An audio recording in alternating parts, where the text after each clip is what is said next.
Major, I think that this is a seminal issue for us, and I think that it's not just an economic issue, it truly is a national security issue. That we in America, in the Trump-Pence administration, had reached a point we were a net exporter of energy. And we've blown that opportunity because of a pursuit of a radical leftist green energy policy. And I think what you're witnessing this weekend in California with requests to conserve energy, potentially rolling blackouts, I think what you're witnessing is a recommendation to set thermostats at 78 degrees. And provide certain, power down during certain hours. And I think, there's an absurdity that just with recently California announced elimination of gas vehicles. But by 2035, yes. The electric vehicles are powered at power plants from fossil fuel. And so the absurdity, principally, the absurdity of this policy of basically saying, well, you actually won't be able to power up your electric vehicle. We're only going to require electric vehicles.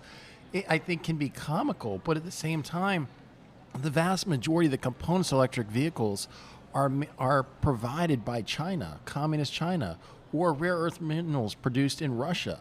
And so here we have these amazing natural resources in our own country, but in pursuit of a radical leftist green energy policy, we're actually becoming more dependent upon China and Russia, which is what you're pointing out is what the problem is in Europe is they've become so dependent on the gas supply from Russia. And it's not just going to be in Europe that's experienced it. Natural gas prices are at all-time highs right now. People don't see it as much in the moment because some of gas prices on their vehicles have lowered, but the natural gas is what really heats most of our homes. And this winter, Americans are going to feel that across our country. Because natural gas has replaced for electric power coal, because it's cleaner and more abundant and less expensive. There's been over the last decade a switch out there. It is cleaner and less expensive, but yet for the Biden administration and others, they continue to deny permits to continue to produce natural gas because they consider it a fossil fuel. So even though you acknowledge it's a cleaner energy, it is not something that suffices for cleaner than coal, for sure. Absolutely, yes. But it doesn't suffice for this administration or for the governor in California. And as we think about this, it strikes me that there's also another part of this conversation, which those on the left would point to and say, look,